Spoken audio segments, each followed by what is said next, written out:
I guess Palsteron here, and it's that time again. It is Manifesto season. So if you guys haven't seen, there was already a post about the upcoming news schedule, and there's going to be at least 4 new manifestos out there, possibly a 5th one. Some of these really interesting and looking forward to them. Some of the others maybe a little bit more fluff. We'll see. But the first one just came out, and it's about jewels and ailment mitigation. And I'm gonna be honest, I don't really love these changes, but let's get into it.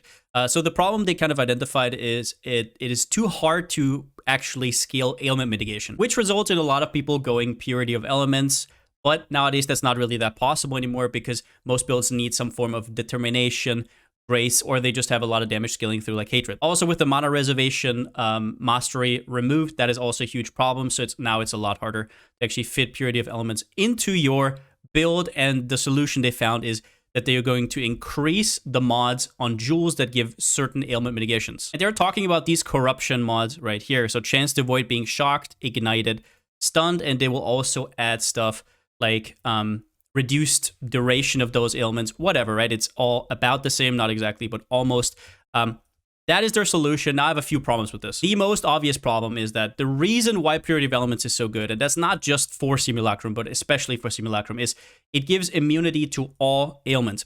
If we look at this here, if you actually wanted to be immune against all elemental ailments, you would need Ignite, Freeze, Chill, Shock, right? But there's also alt ailments, which even if you get to 100% with all these new jewels, you will not be safe against, right? So that is already a weakness of it. So stacking all these modifiers, I mean, they take away from your, I'm going to assume it's a suffix. They're going to take away from your crit multiplier, from your damage. So overall, I'm not sure they're actually going to succeed with this. I think there's actually another downside, which is the amount of mods is going to get watered down even more. Ever since Harvest got changed, it's actually a lot harder to get your GG jewels or even good 3-stat jewels, right? If you look at the amount of mods that are already here on a jewel that only has 4 stats or up to 4 stats, it is quite overwhelming, and now you also want to throw even more of those mods that were corruptions before and are now going to be straight up on the item to roll for. Obviously, we don't know what these amounts are. Maybe they're going to be ridiculous, but even at 50%, for example, if you could get 50% chance to avoid Ignite, you would have to stack 2. That could be a loss of round about 30 crit multi. And once again, that's only one of the ailments, right? Now, I think this is going to be more interesting for builds that maybe already have immunity to freeze and immunity to chill, for example, an occultist, and they just want to get that little bit of shock and ignite fixed. Or maybe they have a lot of regions, so they don't care about ignite, they only care about shock. So I think there's still some form of like value here. I just don't know it's the solution that they wanted to. Now, the second thing they wanted to address is the problem with unique jewels right now. So you can't really filter out unique jewels at all. Currently, you can only divide them by Cobalt, Crimson, and Viridian. So whenever a jewel drops, you kind of have to hover over it, and 99 out of 100 times, it's just trash. I think that's actually a problem with the on-ID system, which is pretty, like, stupid. But we're going to talk about that in a different video that I already have lined up. But they identify the problem as there's too many bad jewels. And as an example, they are taking the Fireborn jewel. They're basically saying that it's really hard to fix the jewel because it does something very rigid. There's not just numbers to pump up. I'm not really sure I kind of know what they mean by that. So if you don't know, Fireborn basically transforms all sorts of damage types in its radius to fire. And I don't know why it's just not possible to make it like double. Like this jewel is very far from being playable right now, but they could just make it like some other jewels, right? There's, for example, the Healthy Mind jewel, which makes it so increases the reduction to life, applied mana at 200% of their value. You could do the same thing for Fireborn. So I don't really know what the problem here is. It's just a weird explanation. But the gist is they want to make it hype that unique jewels drop. And instead of just buffing up the bad ones, they want to remove a lot of them. And if you look through, I'll give it to them, right? If you look through all the jewels, you will see a lot of them that are just completely useless, especially when it comes to threshold jewels. I think after a long while now, GGG understands that these are a complete and utter failure. A lot of the times, they are either just complete garbage or mandatory, or you could just put them on the main skill gem and it wouldn't change anything. So I kind of agree with them, but I cannot help but wonder what's going to happen to some of these, like for example, Hot-Headed, Replica Hot-Headed, right? The obvious ones that are going to stay, right? Intuitive Leap, Unnatural Instinct.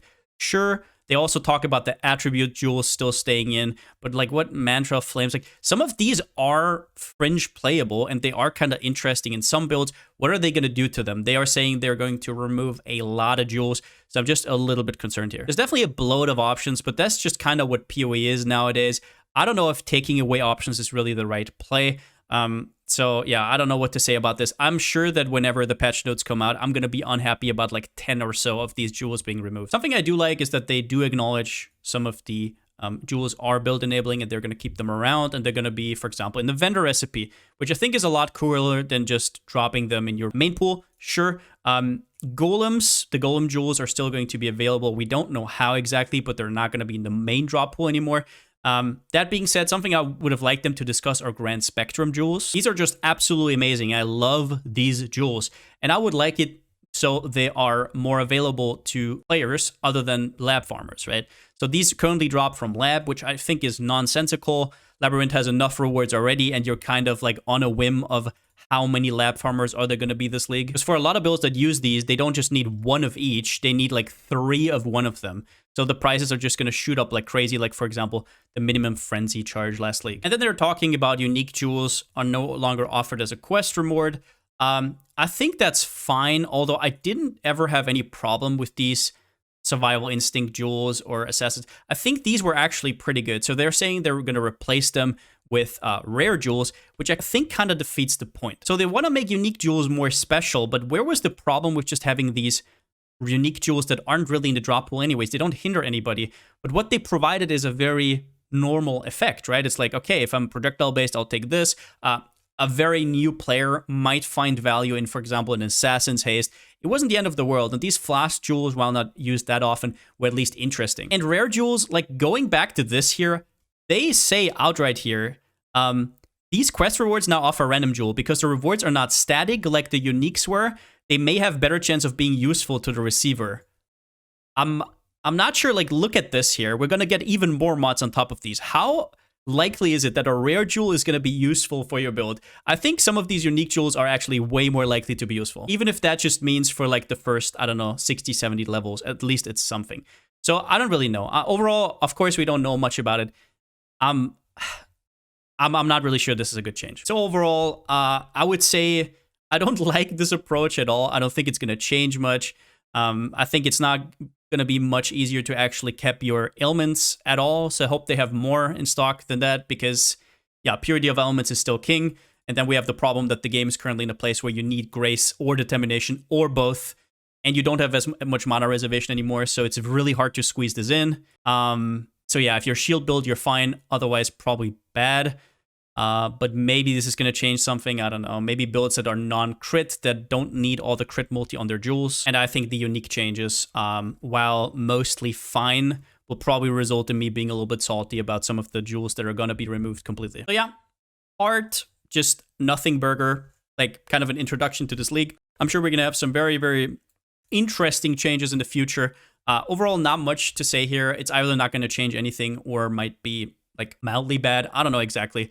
I hope I am underestimating these changes. But that's it for the video. If you liked it, give it a thumbs up. And if you haven't already, subscribe. As always, a huge shout out to my Twitch subscribers and my Patreons. I couldn't do videos like this without you. Thank you so much for the support. And yeah, only 3 days until we get Arch Nemesis. I'm pretty sure Curses is going to be a little bit of a doozy. I might skip a video about it. I don't know exactly, but we'll see. I want to see what they're going to do to Arch Nemesis because this is the #1 problem I currently have with the game. Other than that, does I still don't have a slogan? See you next time.